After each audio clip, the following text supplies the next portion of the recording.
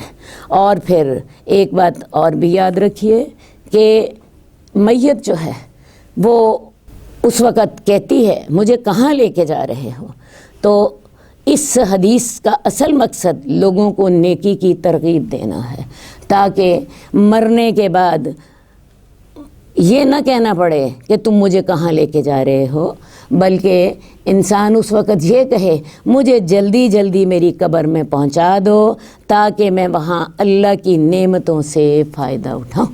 اور ویسے میں آپ کو صحیح بات بتاؤں، اگر انسان نیک ہو تو موت کس کے پاس جانے کا نام ہے؟ اللہ کے پاس جانے کا نام۔ کس اللہ کے پاس؟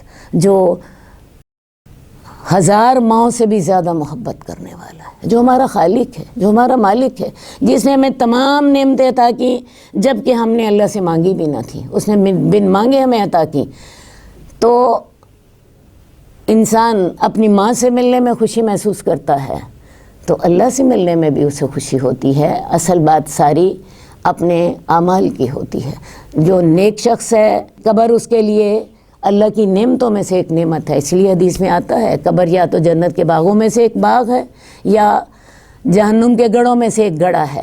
تو اس حدیث میں انسان کو یہ ترغیب دی گئی ہے کہ وہ نیکی کریں تاکہ مرنے کے بعد اسے یہ نہ کہنا پڑے کہ مجھے کہاں لے کے جا رہے ہو، بلکہ وہ یہ کہے کہ مجھے جلدی جلدی قبر میں پہنچا دو تاکہ میں وہاں اللہ کی نعمتوں سے فائدہ اٹھاؤں۔ اللہ تعالیٰ ہماری قبریں ٹھنڈی فرما دینا، اللہ تعالیٰ ہمیں خاتمہ بالخیر عطا کرنا، اور اللہ تعالیٰ ہمارے لیے ہماری موت کو ہمارے لیے باعث راحت بنانا، اور اللہ تعالیٰ ہماری قبروں کو جنت کے باغوں میں سے ایک باغ بنا دینا، اور اس کے لیے اللہ تعالیٰ ہمیں اس دنیا میں ہدایت دے تاکہ ہم ان اعمال کو کریں جو تیری رضا کا باعث ہو۔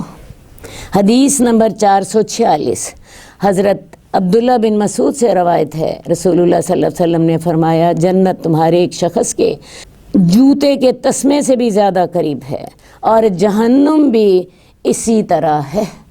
یعنی جنت جتنا تمہارا جوتی کا تسمہ تمہیں اپنے قریب لگتا ہے، جنت تمہارے اتنے قریب ہے۔ اصل بات ہے جنت کیا چیز ہے؟ آپ اپنے نفس پر کنٹرول کریں، تقوی اختیار کریں، اپنا ایک پاؤں نفس پہ رکھیں، دوسرا پاؤں جنت میں ہوگا۔ صحیح ہے، لیکن اگر کسی شخص نے اپنے نفس پہ کنٹرول نہ کیا، اپنے نفس کی شہوات کو پورا کیا، منمانی کی، جو من چاہا وہ کیا، تو پھر تو دوزخ ہی انتظار کرے گی۔ تو لہٰذا جنت تمہارے ایک شخص کے جوتے کے تسمے سے بھی زیادہ قریب ہے، اور جہنم کا حال بھی ایسا ہی ہے۔ تو لہٰذا نیکی کا رستہ اپنانے والوں کے لیے جنت قریب ہے، اور اس کا حاصل کرنا بڑا آسان ہے، اور اسی طرح جو برائی کا رستہ اختیار کرے گا اس کے لیے جہنم بڑی قریب ہے۔ اسی سے ہمیں ایک اور سبق بھی مل رہا ہے، اور وہ سبق یہ مل رہا ہے جیسے جوتی کا تسمہ ایک چھوٹی سی چیز ہے، اسی طرح چھوٹی سے چھوٹی نیکی کو بھی حقیر نہ جانو۔ چھوٹی سے چھوٹی نیکی کے ساتھ بھی اگر جنت حاصل کر سکتے ہو تو جنت حاصل کرنے کی کوشش ضرور کرو، کیونکہ چھوٹی نیکی بڑی نیکی کا راستہ کھولتی ہے، اور ایک نیکی اپنے ساتھ 10 نیکیوں کو لاتی ہے۔ آپ ایک نیکی کرتے ہو، اس کے ساتھ اگلی 10 نیکیوں کا راستہ کھلتا ہے۔ اسی طرح چھوٹی نیکی بڑی نیکی کا راستہ کھولتی ہے، تو لہٰذا چھوٹی سے چھوٹی نیکی کو بھی نظر انداز نہ کریں۔ اور اسی طرح اس حدیث سے آپ کو یہ بھی سبق مل رہا ہے کہ چھوٹے سے چھوٹے گناہ کو بھی نظر انداز نہ کریں۔ جیسے چھوٹی سے چھوٹی نیکی بڑی نیکی کا راستہ کھولتی ہے، اسی طرح چھوٹا گناہ بڑا گناہ کا راستہ کھولتا ہے، اور اسی طرح ایک گناہ اپنے ساتھ 10 گناہ کو لے کر آتا ہے۔ مثال کے طور پہ آپ ایک جھوٹ بولتی ہیں، اس کے لیے آپ کو 10 جھوٹ اور بولنے پڑتے ہیں۔ ایک نیکی آپ کر لیجئے، مثال کے طور پہ آپ کی جی قرآن کی کلاس میں آ جاتی ہیں، اب یہی نیکی آپ کے لیے 10 نیکیوں کا راستہ کھولتی ہے کہ نہیں کھولتی؟ آپ قرآن کی کلاس میں آپ نے دیکھا، اس حدیث کی کلاس میں آپ نے دیکھا کتنی نیکیوں کا راستہ آپ کے لیے کھل رہا ہوتا ہے۔ تو لہٰذا جنت ہمارے لیے ہماری جوتی کے تسمے سے زیادہ قریب ہے، دوزخ ہمارے لیے جوتی کے تسمے سے زیادہ قریب ہے۔ فرق کہاں پڑے گا؟ ہماری نیت کا، ہمارے شعور کا، ہماری کوشش کا۔ پہلے نیت پھر عمل۔ تو لہٰذا یہ اپنی نیت واضح کر لیجئے اور انشاءاللہ تعالیٰ پھر نیت کے ساتھ آپ کا عمل بھی بڑھتا چلا جائے گا۔ اللہ تعالیٰ ہمارے لیے یہ راستے آسان فرماتے ہیں۔ ہم نے اللہ تعالیٰ تیری جنت کا ارادہ کر لیا، ہم نے نیت کر لی، اسی محفل میں بیٹھ کے کر لی۔ اللہ تو ہماری مدد فرما اور ہمارے لیے راستے آسان فرما۔ آگے ہمارا باب چل رہا ہے باب فضل البکاء من خشیت اللہ و شوقاً الیہ، اللہ تعالیٰ کے خوف اور اس کی ملاقات کے شوق میں رونے کی فضیلت۔ قال اللہ تعالی وَيَخِرُّونَ لِلْأَذْقَانِ يَبْكُونَ وَيَزِيدُهُمْ خُشُوعًا، جو اللہ کے نیک بندے ہوتے ہیں وہ روتے ہوئے ٹھوڑیوں کے بل گر پڑتے ہیں اور یہ چیز ان کے خشوع کو بڑھا دیتی ہے۔ وقال اللہ تعالی، اللہ سبحانہ و تعالی نے فرمایا افمن ھذا الحدیث تعجبون وتضحکون ولا تبکون، کیا تم ان باتوں سے یعنی قرآن کی باتوں سے تعجب کرتے ہو اور تم ہنستے ہو اور تم روتے نہیں ہو۔ ان آیات میں اہل ایمان کے رونے کا اور کافروں کا اس کے برعکس ہنسنے کا ذکر ہے۔ اس سے معلوم ہوتا ہے کہ جو ایمان والے لوگ ہوتے ہیں وہ اللہ کے خوف سے اور اللہ کی شوق ملاقات میں روتے ہیں، اور کافر جبکہ اس وصف سے محروم ہوتے ہیں، بلکہ وہ نہ صرف یہ کہ وہ قرآن کو سن کر اگنور کرتے ہیں بلکہ بعض اوقات مذاق بھی اڑاتے ہیں۔ حدیث نمبر 447 عبداللہ بن مسعود سے روایت ہے کہ رسول اللہ صلی اللہ علیہ وسلم نے مجھے فرمایا مجھے قرآن پڑھ کر سناؤ۔ میں نے کہا یا رسول اللہ کیا میں آپ کو قرآن پڑھ کر سناؤں جبکہ قرآن آپ پر اترا ہے؟ آپ نے ارشاد فرمایا میں اپنے علاوہ دوسروں سے قرآن سننا پسند کرتا ہوں۔ چنانچہ میں نے یعنی حضرت عبداللہ بن مسعود نے آپ کے سامنے سورہ نساء پڑھی، یہاں تک کہ میں جب اس آیت پر پہنچا فَكَيْفَ إِذَا جِئْنَا مِن كُلِّ أُمَّةٍ بِشَهِيدٍ وَجِئْنَا بِكَ عَلَىٰ هَٰؤُلَاءِ شَهِيدًا، اس وقت کیا حال ہوگا جب ہم ہر امت سے ایک گواہ کھڑا کریں گے اور ہم اے نبی تجھے ان لوگوں پر گواہ لائیں گے۔ آپ نے فرمایا اب تجھے کافی ہے، بس کرو، اب کافی ہے۔ میں آپ کی طرف متوجہ ہوا تو میں نے دیکھا آپ کے آنکھوں سے آنسو جاری تھے۔ رسول اللہ صلی اللہ علیہ وسلم بہت خوبصورت قرآن پڑھتے تھے، آپ صاحب قرآن تھے، قرآن آپ پہ نازل ہوا تھا اور اللہ تعالیٰ نے خاص طور پر آپ کو قرآن خوبصورت پڑھنے کی صفت سے نوازا تھا۔ رسول اللہ صلی اللہ علیہ وسلم اپنے صحابہ کو بھی اس بات کے لیے شوق دلاتے رہتے تھے کہ وہ خوبصورت قرآن پڑھیں۔ اس کے لیے آپ نے بہت سے طریقے اختیار کیے، ان میں سے ایک اس حدیث میں بتایا گیا ہے۔ حضرت عبداللہ بن مسعود بھی قرآن اچھا پڑھنے والے تھے۔ رسول اللہ صلی اللہ علیہ وسلم نے ایک دفعہ ان سے فرمائش کی کہ مجھے قرآن پڑھ کر سناؤ۔ عبداللہ بن مسعود کہنے لگے یا رسول اللہ آپ پر تو قرآن نازل ہوا اور آپ تو خود اتنا اچھا پڑھنے والے ہیں۔ آپ نے انہیں کہا مجھے اچھا لگتا ہے کہ میں کسی اور سے قرآن سنوں۔ خیر جی، حضرت عبداللہ بن مسعود نے رسول اللہ صلی اللہ علیہ وسلم کے حکم مانتے ہوئے سورہ نساء شروع کر دی۔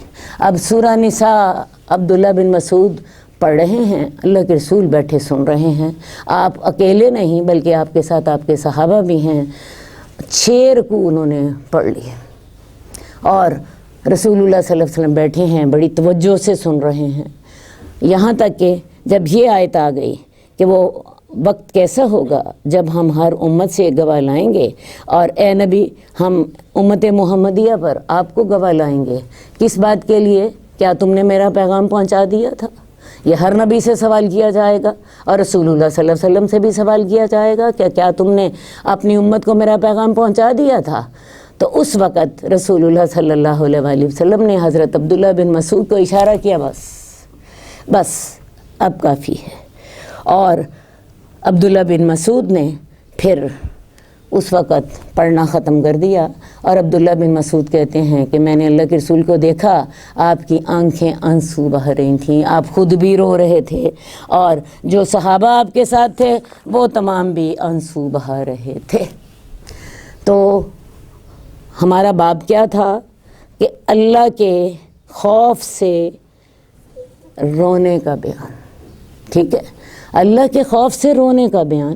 تو رسول اللہ صلی اللہ علیہ وآلہ وسلم اتنا وقت نکال لیتے تھے اپنی تمام مصروفیات کے باوجود کہ آپ بیٹھ کر قرآن سنیں۔ کیا ہم کبھی اتنے شوق کے ساتھ ہم نے قرآن سنا؟ صرف قرآن سننے کے لیے اللہ کے رسول خود بھی بیٹھے ہیں، صحابہ کو بھی اپنے ساتھ بٹھایا ہوا ہے۔ تو پھر ہوتا کیا تھا، اتنا جب آپ توجہ سے سن رہے ہیں تو آپ کی آنکھیں بھی آنسو بہا رہی ہیں۔ تو سوال یہی ہمارے سامنے آتا ہے کہ ہمیں قرآن پڑھ کر کے رونا نہیں آتا۔ اصل بات یہ ہے، نہ تو ہم قرآن کو سمجھ رہے ہوتے ہیں، ہم میں سے اکثریت جب قرآن سن رہی ہوتی ہے وہ اس کے مفہومی سے واقف نہیں ہوتی۔ اگر مفہوم سے واقف ہوتی ہے تو وہ تدبر اور وہ تفکر جس کا قرآن ہم سے مطالبہ کر رہا ہے وہ نہیں کر رہی ہوتی۔ تدبر اور تفکر تو بڑی دور کی بات ہے، اکثریت کو اس کا معنی ہی نہیں پتہ ہوتا۔ تو لہٰذا قرآن کا یہ سب سے بڑا حق ہے کہ قرآن کو ترجمے سے پڑھا جائے، اس کی تفسیر سیکھی جائے، اور اس کے بعد اس میں غور و فکر کیا جائے۔ اب رسول اللہ صلی اللہ علیہ وسلم کی مادری زبان عربی ہے، آپ خود صاحب قرآن ہیں، آپ 6 رکوع ان سے سن رہے ہیں، بیٹھ کے غور فرما رہے ہیں۔ جب اتنا آپ توجہ دیں گے قرآن کو تو پھر ہوگا یہ، جب آپ قرآن سنیں گے آپ کا دل پگھلے گا، آپ کے رونگٹے کھڑے ہوں گے، آپ کی دل میں نرمی آئے گی، آپ کی آنکھیں آنسو بہائیں گی، اور آپ کا ایمان بڑھے گا۔ تو یہ سارا کچھ تب ممکن ہے جب آپ کو قرآن سمجھ آ رہا ہو، قرآن آپ کے دل پہ اثر کر رہا ہو، آپ کا دل اللہ کا کلام سن کے پگھل رہا ہو، آپ کا دل نرم ہو رہا ہو، آپ کے رونگٹے کھڑے ہو رہے ہوں، آپ کی آنکھیں آنسو بہا رہی ہوں۔ اور پھر جب یہ کیفیت ہوتی ہے تو اللہ کے حکموں پر عمل کرنا کتنا آسان ہو جاتا ہے۔ تو یہ قرآن کے حقوق اسے دیں، قرآن پہ اتنی محنت کریں، تو پھر آپ دیکھیں گے کہ قرآن جو ہے وہ آپ کی زندگی کو کیسے بدل کے رکھ دیتا ہے۔ حدیث نمبر 449 حضرت ابو ہریرہ سے روایت ہے، رسول اللہ صلی اللہ علیہ وآلہ وسلم نے فرمایا، وہ شخص جہنم میں نہیں جائے گا۔ کون؟ جو اللہ کے ڈر سے رویا یہاں تک کہ دودھ تھنوں میں واپس چلا جائے گا، اور اللہ کے راستے کا غبار اور جہنم کا دھواں اکٹھا نہیں ہوگا۔ اس حدیث میں پھر اللہ کے خوف سے رونے کا ذکر ہے۔ جو شخص اللہ کے ڈر سے رویا، کہ ایک اور حدیث میں آتا ہے کہ ایک شخص ذکر اللہ خالیاً فاضت عیناہ، وہ تنہائی میں بیٹھا تھا، اللہ کی نعمتیں یاد کی، اللہ کی رحمتیں یاد کی، اپنی کرتوتیں یاد کی، اللہ کی نافرمانیاں یاد کی، اور اس کو اپنی کرتوتوں پہ شرم آ گئی، اس کو اللہ کا خوف یا اللہ کی نعمتوں کا خیال آیا، اپنی کرتوتوں کا خیال آیا، اس کی آنکھیں بہہ نکلیں۔ تو ایسا شخص جو ہے اس کو اللہ تعالیٰ اپنے عرش کا سایہ بھی دیں گے، اور ایسے شخص کو اللہ تعالیٰ جہنم میں نہیں ڈالیں گے جو اللہ کے خوف سے رویا ہو۔ سمجھ آئی؟ تو ایسا کیا کریں، کبھی کبھی اپنے لیے علیحدہ وقت نکالیں۔ دنیا میں ہمیں بہت سی مصروفیات ہوتی ہیں، ہر ایک کا کہنا یہ ہے جی ٹائم ہی نہیں ملتا، لیکن کبھی کبھی اپنی ذات کے لیے ضرور ٹائم نکالیں، علیحدہ بیٹھ جائیں تنہائی میں۔ اس وقت آپ کو ذہنی طور پر فارغ ہونا چاہیے، ایسا وقت نکال لیں جب کہ کوئی ٹینشن آپ کے سر پر نہ ہو، کسی کام کا بوجھ نہ ہو، اور اس وقت کبھی سوچا کریں بیٹھ کے کہ اللہ نے مجھے کتنا کچھ عطا کیا، سر سے لے کے پاؤں تک۔ میرے جسم کی جو نعمتیں تھیں تو وہ تو علیحدہ تھیں، مجھے اچھے خاندان میں پیدا کیا، مجھے اللہ تعالیٰ نے والدین عطا کیے، مجھے اللہ تعالیٰ نے اولاد عطا کی، مجھے اللہ تعالیٰ نے عزت عطا کی، مجھے اللہ تعالیٰ نے دل اور دماغ عطا کیا، مجھے اللہ تعالیٰ نے کون سی نعمت تھی جو نہیں تھی، اور میں نے اللہ کا حق کتنا دیا۔ یہ کبھی آپ بیٹھ کے سوچیں، آپ اپنا محاسبہ خود کریں، آپ دیکھیں گی ہمارا کیا رزلٹ ہوگا. اللہ میں تیرا حق نہیں ادا کر سکی, اللہ میں نے اگر نماز پڑھی بھی تو سمجھو جان چھوڑائے. کبھی میں نے صدقہ بھی دیا تو اللہ تعالیٰ کبھی تجھے صرف اتنا کیا کہ تھوڑا سا صدقہ دے دیا. اللہ تعالیٰ میں نے غریب کی مدد نہیں کی, میں نے صلہ رحمی نہیں کی. اللہ تعالیٰ تیرے احکامات کو میں بہت کم درجے میں جا کے میں نے پورا کیا. تو میں آپ کو بتاؤں کہ اس وقت آنکھوں سے آنسو بہہ نکلیں تو ایسے شخص کے بارے میں اللہ تعالیٰ کا یہ فیصلہ ہے کہ ایسے شخص کو اللہ جہنم میں نہیں ڈالیں گے. تو یہ اپنے لیے اتنا کبھی سوچ لیا کریں, اپنے لیے کبھی اتنا وقت نکال لیا کریں. حدیث میں آتا ہے اگرچہ تھوڑا سا ہی اس نے رویا ہو, تھوڑا سا رویا ہو, تب بھی اللہ تعالیٰ اس کو دوزخ میں نہیں ڈالیں گے. کیونکہ ہوتا یہ ہے کہ جب یہ جو شرمندگی کے آنسو ہوتے ہیں یہ انسان کی زندگی کو بدل کے رکھ دیتے ہیں, یہ انسان کے اندر کو بدل دیتے ہیں. وہ شخص جہنم میں نہیں جائے گا جو اللہ کے ڈر سے رویا, یہاں تک کہ دودھ تھنوں میں واپس چلا جائے. جیسے دودھ تھنوں میں واپس نہیں جا سکتا اسی طرح وہ شخص دوزخ میں نہیں جا سکتا. اسی طرح جو شخص اللہ کے راستے میں پہرا دے رہا تھا اور راستے کا غبار اس کے اوپر پڑ رہا تھا تو راستے کا, اللہ کے راستے کا غبار اور جہنم کا دھواں اکٹھا نہیں ہوگا. حدیث میں آتا ہے کہ 2 آنکھیں جو ہیں وہ انہیں دوزخ کی آگ نقصان نہیں پہنچائے گی. اور وہ 2 آنکھیں کون سی ہیں؟ ایک وہ شخص جو اللہ کے خوف سے رویا اور ایک وہ آنکھ جس نے اللہ کے راستے میں پہرا دیا. اس نے جہاد کیا اللہ کے راستے میں, اس کی خاطر اس نے پہرا دیا تھا. تو ایسے شخص کو بھی دوزخ کی آگ جو ہے وہ نہیں چھوئے گی. اللہ تعالی ہمیں توفیق عطا فرمائے. حدیث نمبر 451 عبداللہ بن شخیر سے روایت ہے کہ میں رسول اللہ صلی اللہ علیہ وسلم کی خدمت میں حاضر ہوا. آپ نماز پڑھ رہے تھے. میں نے دیکھا کہ آپ کے سینے سے رونے کی وجہ سے اس طرح آواز نکل رہی تھی جیسے چولہے پر رکھی ہوئی ہانڈی سے نکلتی ہے. ہم عورتیں کھانا پکاتی ہیں اور کھانا پکانے میں ہم روزانہ دیکھتی ہیں کہ جب ہانڈی کو رکھ دیا جاتا ہے, سبزی ڈال دی, شوربہ اس کا تیار کرنا ہے, ہانڈی ابلتی ہے اور اس کے ابلنے کی آواز ہم میں سے ہر کوئی جانتا ہے.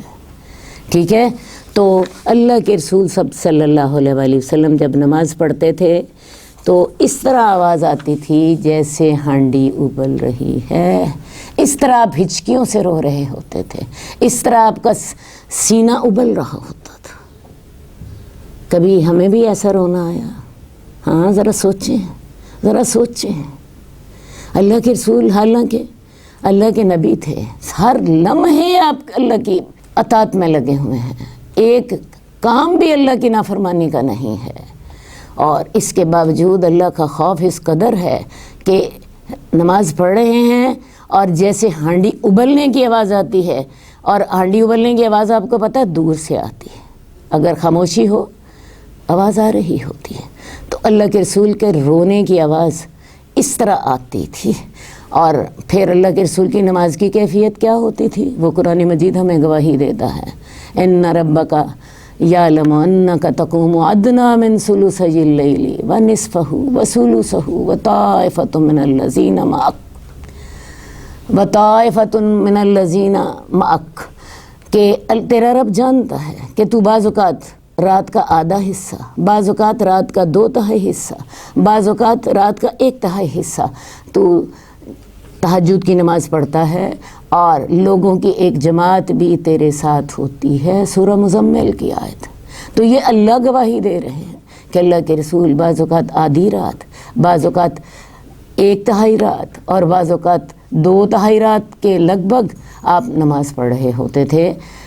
ایک اور حدیث میں آتا ہے, یہ عبداللہ بن مسعود ہی اس کے راوی ہیں, وہ کہتے ہیں کہ میں نے اللہ کے رسول صلی اللہ علیہ وسلم کے ساتھ نماز پڑھی تو اللہ کے رسول صلی اللہ علیہ وآلہ وسلم نے 2 رکعتوں میں سورہ بقرہ, سورہ نساء اور سورہ آل عمران پڑھی, اور یہ سب مل کے 5.25 پارے بنتے ہیں.